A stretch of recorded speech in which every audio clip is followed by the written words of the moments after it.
เสาพี่เลยว่าซื้อเจ้านะเสาน้ำใจโอ้ซื้องามคลองอายุจะปีเลยนี่17 ปีเขาเจ้าเอาซื้อตองไว้ได้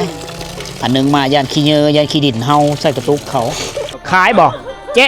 ขายเจ๊โอ้โลมาแล้วเขาเจิงโลชาวพันโลชาวพัน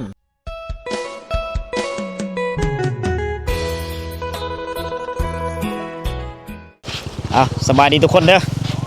ตอนนี้ค่อยกำลังเดินทางไปผาบังนะแต่ว่ายังอยู่ที่เขตลาดฮอทุกคนนะอันนี้มาเห็นผู้สาวอาบน้ำสักเคือง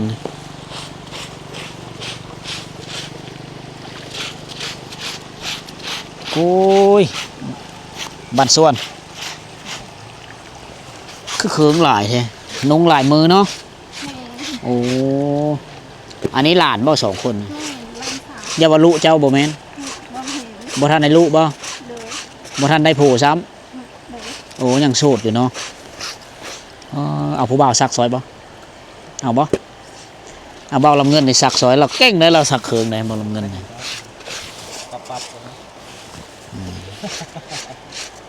เฮือนอยู่ไก่บ่เคยแคมห้วยนี่บ่เฮือนอยู่ในพุ่นบ้านเพิ่นเลยว่าบ้านเจ้านะบ้านลาดสารบ้านลาดสารลาดฮอเนาะทั้งเฮาบ้านนี่ตินี่นะอยู่ถึงอ๋อเป็นเนาะโอ้บ่ได้ไปเวะมื้อนี้มาซักเคืองเนาะมาจะหายแล้วพูดเขาหายแล้วบ่พูดเอาแถวนี้เนาะโอ้เจ้าคือบ่เกี่ยวเอาแบบขีดแถวสุวรรณน้องแล้วเขาคล่ำเนาะอ๋อเกี่ยวบ่ได้เลยผีอโบนเขาหายแม่นแล้ววะถือผีอโบนเนาะโหดมาแต่หายแล้วก็มาซักเคืองโอ้ทุกน้ำกินเอาตัวนั้นเบิดบ้านเต้งอยู่นี่เบิดเนาะน้ำตัวนั้นเป็นน้ำลิ้นเขาเจ้าตักอยู่ฮั่นแหละเบิดบ้านแล้วมาเอากระตุกมาโต้งฮั่นล่อคิวอะไรบางเทื่อย่ามเดือด4 เดือน 5แล้วเขาเจ้ามันไหลค่อยๆแล้วเขาเจ้านางเล่นกันเต็มอยู่ฮั่นแหละเขาเมาตักน้ำเสาพี่เลยว่าซื้อเจ้านะเสาน้ำใจโอ้ซื้องามคลองอายุจะปีเลยนี่17 ปีก็จะเต็มเสาแล้วเนาะเสาน้ำใจเสาบ้านลาดสารเขตกุมบ้านลาดฮอคอยมาได้เลยจับเครื่องซอย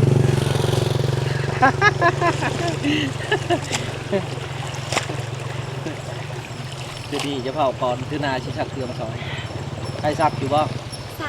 ซักแหมผู้บ่าวบ่ให้ที่เนาะอย่าว่าได้แต่ซักขึ้นกับซักลงนายอยู่ดอกบ่รับเงินเก่งซักโอ้เขาเดียวแล้วได้สุดจักปั๊บอยากร้อนบ่ร้อนหมูยักษ์เนาะยักษ์บ่จักโอ้แต่ละมื้อนี่ไปไฮเนาะพูดได้หลายแล้วบอกเขานะก็บ่ได้หลายปานใดโอ้หากันเริ่มพูดแล้วอ่องลงมาบางมื้อก็7-8 เป๋าโอ้ได้หลายเนาะบางมื้อละ7-8 เป๋าได้พูดหลายคนเด้โอ้เอาแห้งกันแม่นสาวน้ำใจทุกคนเลยอาชีพหลักก็คือเฮ็ดไหปุเข้าปะไม่ได้แหละหลายคนก็เคยถามเบาสิหอมว่าคือมีแนะนำเขาเจ้าเฮ็ดหน้าแน่ว่ะโอ้โหนี่เนื้อทีมีแต่ผู้เขาเจ้าก็เฮ็ดไหแต่ส่วนหลายเขาเจ้าเฮ็ดไหเขาไม่ได้เฮ็ดนะเขาจะมีแบบบ่มีบอลเฮ็ดนะมีบอลเฮ็ดไหมันเป็นผู้สูงเนาะนำบ่ค้างใช้งบประมาณสูง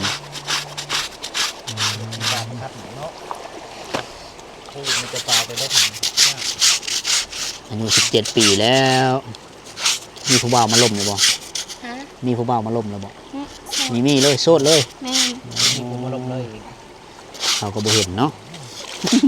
มันพาหลานมาอาบน้ำซักเครื่องซักของนี่ถ้าวันยามแรงๆนี่ชาวบ้านเต็มอยู่นี่ได้นี่ธรรมศาสตร์อันนั้นจะเป็นบ่อนตักน้ำกินนี่น้ำกินเขาจะเอากระตุกมาโต้งหันเลี้ยอยู่เทิงนึงจะเป็นน้ำตกตาดขนาดนี้น้อยได้ไหลมีว่างน้ำหลายๆอยู่เทิงนี่เขาเอิ้นโหยยังไงเดอะกันเท่านั้นเดอะกระเลี่ยง โอ้เด้อกระเลี้ยงคือห้วยกระเลี้ยงปลาหลายบ่นี่ กับมันบ่ได้หลายกัน โอ้พอได้กินเนาะเจ้าก็ซ่อนป่าอยู่นี่เนาะหาซ่อนตวกอยู่บ่ตวกตะวันตวก แม่น อืมเอากวดหนาวต่างเจ้าได้ฝนตกในยะเลยหูดเข้าเนาะอืมบัดเอามาได้เฮ็ดได้อ๋อง บ่เอารถไป อ๋อรถจักรฮอดบ่ บ่หมดให้เลย โอ้สะดวกสบายเลยสินะแกเอารถจักรแกมาบางคนเอารถไถก็ฮอดเนาะ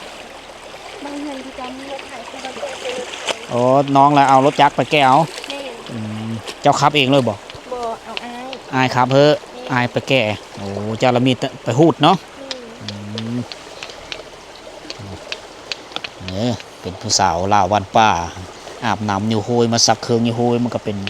ความสะดวกสบายในการซักเครื่องไล่เครื่องมันสบายทุกคนนะดีแต่มีโฮยแม่น้ำสายนี้เป็นสายเลิศของพี่น้องบ้านลาดสารเฮาอู้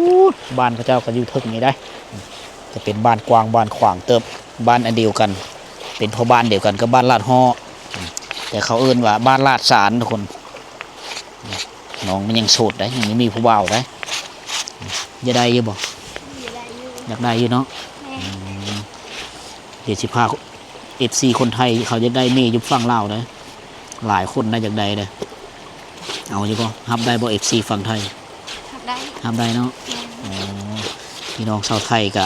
คล้ายๆกับคนลาวเขานี่แหละ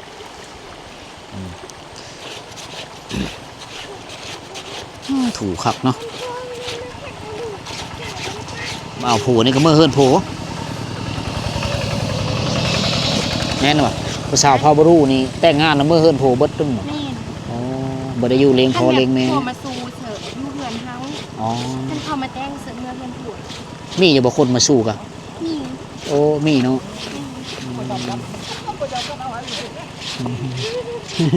เอาขนมให้หลาน ถ่ายไปได้หลานเพิ่นปลาเปื่อย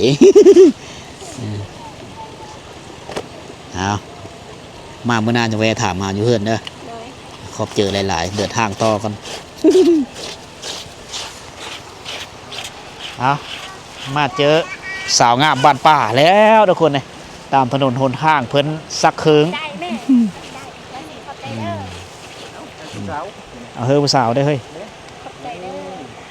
มาบนดา สาวน้ำใจ สาวนำใจ อืม โอ้คือหน่อย อืม มาบนดา เมื่อมาเมื่อนานจะไปเบิ่งเฮิรนเพิ่น เพื่อน ไปหูดเข้าหายน้ำกระไรเด้อ เข้าให้ เบาลำเงินนี่ก็โสดคือกันเบาลำเงิน สดมื้อนี้ โสดแต่มื้อนี้ได้ โพนสอนแม่น้ำลำธารบ้านเขาเจ้าโอ้อุดมสมบูรณ์โอ้น้ำไหลทักทาดเลยไหลตลอดแรงตลอดปีเลย ไปทั้งเลยเย็ดเด้อบ่โอ้เขาเจ้าเอากระตุกมาแก้เอาได้ นี่น้ำนี่ไหลตลอดสะอ่อนนะซ้ำสิอาบโอ้ขี่รถไฟฟ้าเนาะเอวเย็ดเด้อบ่ไปเย็ดเด้อบ่โอ้โหอ้อยนี่เดี๋ยวตอนแรกนี่เต็มอยู่นี่เด้อเนี่ยแต่ตอนนี้ชาวบ้านเขายังไม่ทันมาแต่ให้บรรยากาศอยู่นี่ก็เลยท่านไม่ได้มีคนเขาตองไว้ โอ้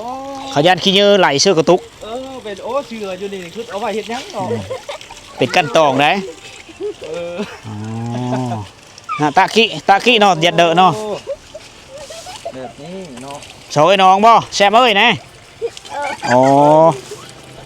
มาละแซมเอ้ย แบบนี้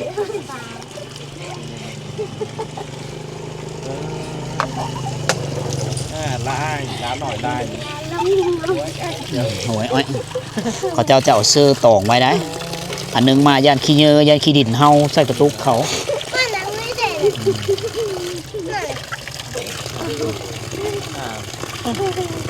โอ้กิ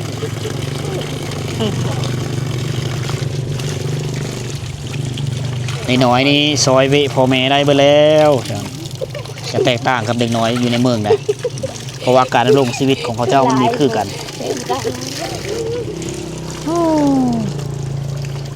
เขาเจ้าคำนี้ได้เอากระตุกเยอะนะเอากระตุกน้ำดื่มน้ำเป๊ปซี่ ตุกน้ำดื่มต่างๆ เขามานำใส่นะเขาเจ้าไปได้ปลาเนี่ยแล้วเขาเจ้าก็เอาฝาอัดไว้นี่อันนี้คือการชมใส่น้ำเขาเจ้าเบิดบานถ้าว่าย่ามเดือน5เดือน6มานี่เดือน4เดือน5น่ะหน้าฮ้อนแห้งเลยหรอน้ำตัวนี้ไหลน้อยๆเขาเจ้าก็มาเฝ้าเอามาเล่นคิวได้นี่ ยัดหนัก มาต่อแถวตักน้ำอยู่นี่แหละมอมน้ำเก๋ยัวยัวแล้วคือยั่งไหม โอ้ยั่วเนาะ ยัวเอาซ้ำนี้ก็ซอยเวได้แล้วซ้ำนี้เบาบางแล้วพ่อแม่นี่เบาตีนเบามือแล้วพูดเสื้อกระตงเสื้อถงคักเนาะถงเขาเจ้าเนาะเอากระเป๋าซิมั่งมาเนี่ยเลี้ยวแล้วมอมเลยเนาะ เอาเชือเนาะ เลิกจู้แล้วถือเมื่อขึ้นเสื้อเนาะอ๋อมาโต่งไว้เอามาตอง ที่จริงมันกันตองนะไป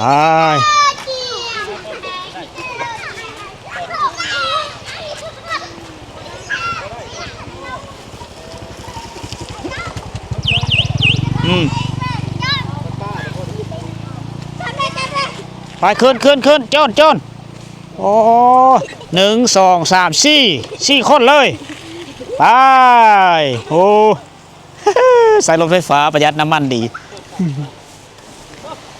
ทุกคนเลยอันนี้คือวิถีชีวิตบรรยากาศและก็สีสันในการเดินทางนะ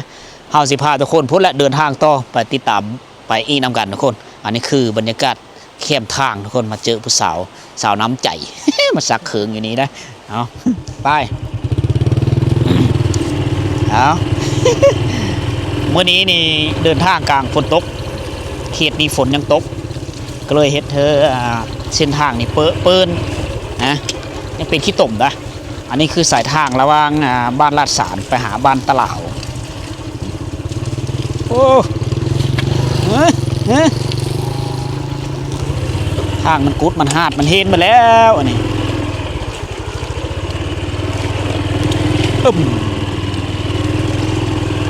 โอ้โห เอาจากซีและเดินทางในโซงปลายฝนต้นหนาวอยู่เขตห่างไก่ซอกลีเขตผู้ดอยของเมืองเซโปนการเดินทางก็จะได้พบพอกับอุปสรรคหลายสิ่งหลายอย่างเป็นต้นก็คือขี้ตมไปแล้วยามนี่ตอนนี้เราเดินทางมาฮอดบ้านทางห้ามไหนอันนี้เป็นคุมบ้านทางห้ามมันก็ขึ้นกับพ่อบ้านตะเหลาทุกคนบรรยากาศกลางเว้นเงียบเจี๊ยบเลยบ้านนี้ไฟฟ้ามีทันลงเลยบ้านนี้สัญญาณโทรศัพท์ก็มีอยู่นะน่าจะเป็นสัญญาณจากบ้านลาดสามลาดฮอพุ่นละโอ้ผู้สาวตัวหันโอ้สาวห้ามน้ำอ๋อโธ่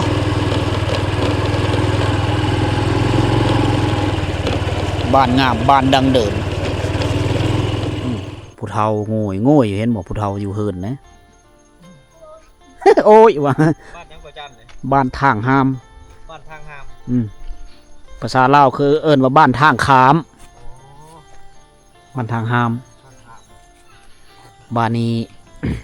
ไฟฟ้ายังมีทันลงที่เห็นสายมันเล็งไปในสายไฟฟ้าตะข่ายแห่งสูงเขาเจ้าจะเล็งไปซื้อบ้านนั่นพุ่นแหละไปเจียงตูบทุกคนไปพาบัง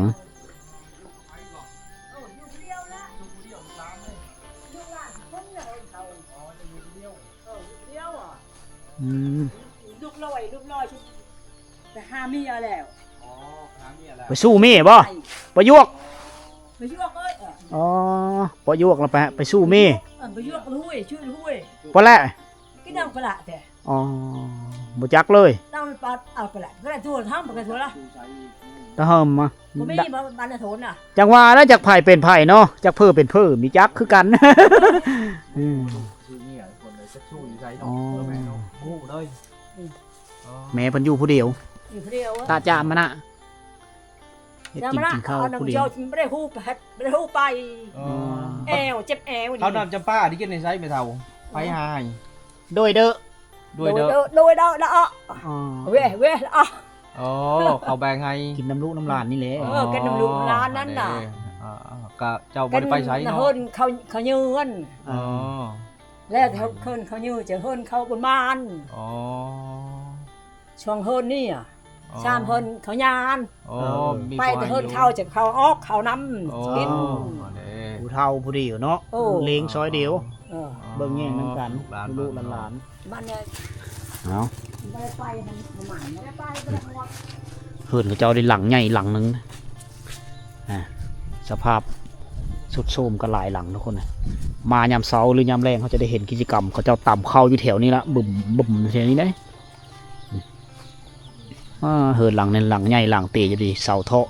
เสาซีมั่งข้างในนี่วงสีโบราณไม่ได้เห็นกลิ่นอายของชนบทถูกบ่อนผลิตข้าวสารเขาเจ้าหลายขนาดเนาะมายามเช้าจะเห็นอยู่นี่แหละอยู่ทางนี้นี่จะเป็นสวนแขมของเขาเจ้า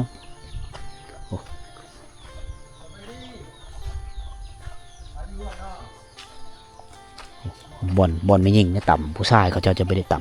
ำ ไม่ยิงจะอ้อยงานหนักอันนี้จะเป็นกกต้นยางโบงนะต้นยางโบงเขาเจ้าปลูกกันหลายในเขตชนบทอันนี้จะเป็นต้นลายฟ้าลายปีแล้วมะมันนี่เขาจะเอาขยายพันธุ์โดยแก่นเลยมะมันนี่นกกินเปอะมันนี่ขายเข้าโรงงานไปเฮ็ดเกิบเฮ็ดยางรถยางล่าง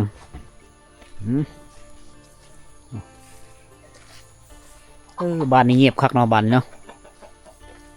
เป็นบ้านที่เงียบสงบสุขมีไฟฟ้ามีสัญญาณโทรศัพท์สาบานสายชีวิตแบบดังเดิมเลยหาอยู่หากินตามธรรมชาติหาปูหาป่าตามห้วยหนองคลองบึงหาหน่อไม้กินพวกมีหน้าได้บางเล็กน้อยแถวนึง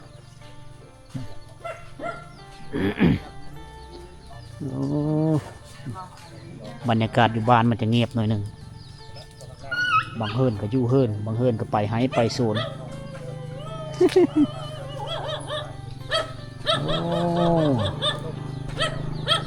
เขาเจ้าเฮ็ดโซนยานี่นะเฮิรนเขาเจ้าจะอันนี้นะนี่ไฟฟ้าเขาเจ้าไฟโซลาร์เซลล์โอ้ทหารนี่ย่ำคักเนาะโอ้กินมะกระถินเลยมะกระถินนี่กินกระตำหุ่งนี่แซ่บปลาไหลกระถินเนาะชาบรูเอิญปลาไหลกระถินเฮ็ดเพลินนี่ตะละกายเนี่ยผ้ามะกระบกบ่ละกายบ่อ๋อละกายโอ้ละกายนี่มะกระบกกอกจนพูนอยู่เปิ่มันขายบ่เจ๊ขายเจ๊ โอ้ โลมาแล้วเขาเจิง โลชาวพัน โลชาวพัน กิโลนึงไปเก็บมาตะปาตะดง โอ้เฉพาะเห็นอีนายนายเท่าอยู่บ้านลัดซานแล้วเขาเฮ็ดอันนี้ป๊อกๆอัน ใส่ นี้ คนตีเนาะ แกะมากระบกนี้กิโลนึง20,000กีบได้โลจัง โลชาวเท่ากับโล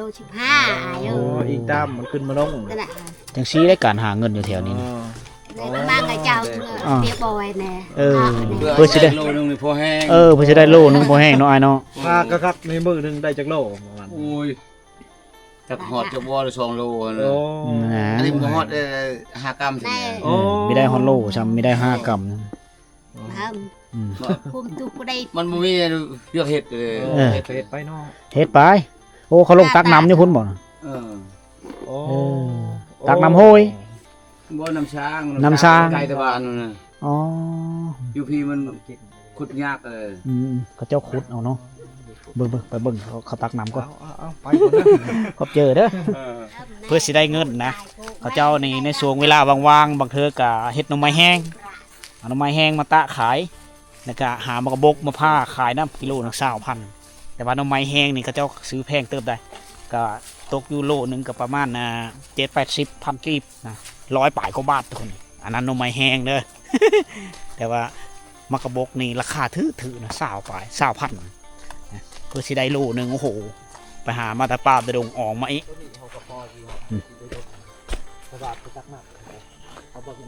บ่อนเขาเอาน้ำกินอยู่พี่ น้ำช้าง โอ้ โอ้ผู้บางคนก็มาเปื่อยปะไน โอ้เดี๋ยวเห็นบ่ ปุ๊บละ นี่ อื้อหือ โอ้นางน้อยโอ้ยยาว ไม่ยัดเด้อ อยากให้พูดนะโอ้ตักมาเลยดิ และเหย่าไหมรู้นึงถ้าเจ้าจะเอากระตุกนี่ให้บอก โอ้บอล มาหาบเอา เอาทอใส่ โอ้เป็นน้ำสร้างร่มของบ้านนั่นนี่เลยน้ำใส่เนาะ ใส่ คักอหลีเออ หมูเลิกจะไหมหรอก โอ้เลิกเติบได้เลย ที่เลิกที่แน่ๆมันท่วมบัวบอกเนี่ย อืมโอ้อันนี้คือหน้าเขาเจอเยี่ยมเหมาะเจอเยี่ยมมีบอกขนมเอาเฮ้มันเอาหลานเนอะ บริสุทธิ์ปุ๋ยทอง โอ้ แล้วชาโอ้ย อันนี้คือน้ำสร้าง